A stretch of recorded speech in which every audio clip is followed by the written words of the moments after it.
All right, what's up, guys? Need for Speed Unbound. Now, if you remember from Heat, we did engine swaps. We figured out what the best engine for each car was. We did testing. We did time attacks on, I think there was 2 or 3 different courses, and we kept a tally of what cars were the fastest and what engines.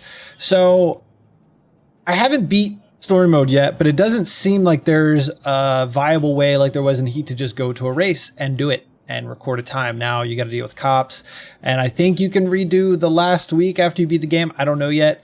If you guys know, let me know if you can just like randomly pick whatever race you want. I don't think that's a thing. And in multiplayer, you got to get into a lobby with other people, and with the amount of people that ram and stuff, I don't know if you're going to get clean lap times. And if you do, I don't know, it's going to be pain. But let's talk about engine swaps. So we have the basic engine here for the M1, and it's a freaking V12. Now, I really like keeping the engine that's in the car and, like, you know, maxing out its potential. But I understand that this game has engine swaps and things could be better. Now, if you notice, this is basic. You got sport engines, you got pro engines. Some cars have elite engines. So, but the pro engines here have a lower potential base horsepower than the stock basic engine. So it confuses me. It's like, okay, why are the engine swaps tiered like the parts are?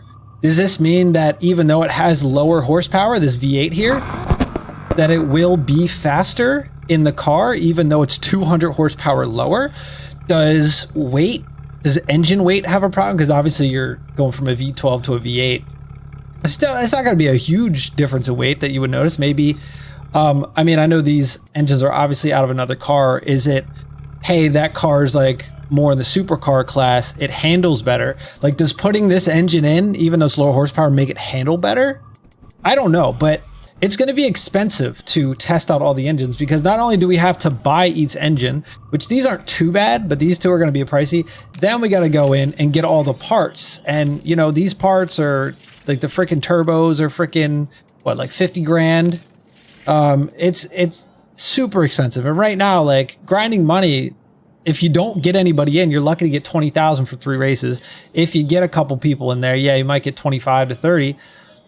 But on average, it takes 3 online races, 3 sets to even get a turbo.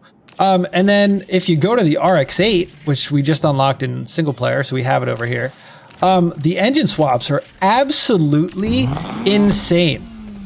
Look at this: 328,000, 348,000, 185,000, 225, 400,000, 480, or no, 400.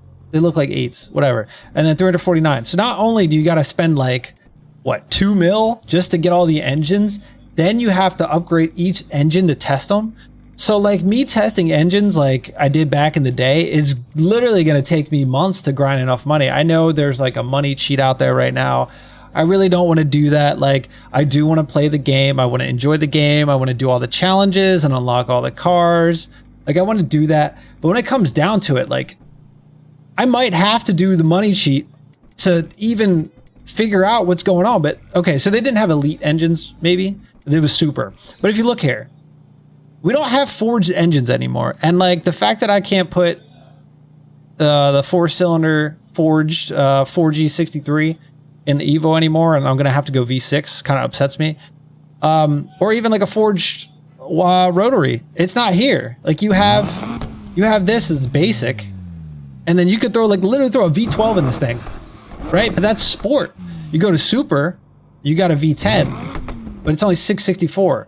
Look, how are these super when they're almost 300 horsepower apart? Like, I really want to test these. And if anybody's tested these or really done engine swaps yet, like, is it weight? Is it handling? Can the basic engine be better than a super engine? I don't know, man, but you know, I want to dig into it and I want to find out, but it's kind of crazy, and it's going to be such a grind. Unlike the Evo, the engines are cheap. 34, 65, 70, 66, 42,000, easy.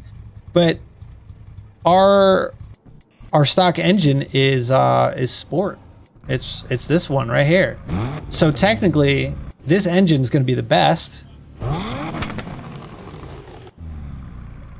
But is it? You know, I don't know. I don't know. We have a lot of testing to do, boys. So if anybody knows anything about how the engine swaps in this game works yet, or really tested it out, let me know. But yeah, subscribe, come back. We're going to do what we did in Heat and try to find a spot. If I got to do 10 races, 10 tier lists or playlists in a row to get a clean race in, to get lap times with different engine swaps maxed out for cars, to figure out what the best engine is, or if it comes down to handling, or if it comes down to finding out, okay, let me max out all the cars with their original engine. Like, you know how the RSR was OP? Maybe the RSR is going to, have, freaking, you know, like it was OP, the handling, that flat 6 was just an OP engine. Maybe that's the case. Cause if you go to the freaking, Barracuda, look at this. Where is it at? The W16, 8-liter W16. I believe that's a Chiron, the Bugatti Chiron Sport. Does that just make this thing an absolute beast? Stock horsepower, quarter mile is only gonna be 11.5. That doesn't seem right. It seems slow, you know. But top speed's only gonna be 232. You know, the Chiron definitely has a higher top speed than that. But I don't know. I don't know, man. So many questions. Who knows, man? But anyway, guys, I'm gonna be working on this. You know how we've done with Heat. We're gonna do it again. Anyway, guys, if you're new, subscribe, come back, and I will see you on the next one.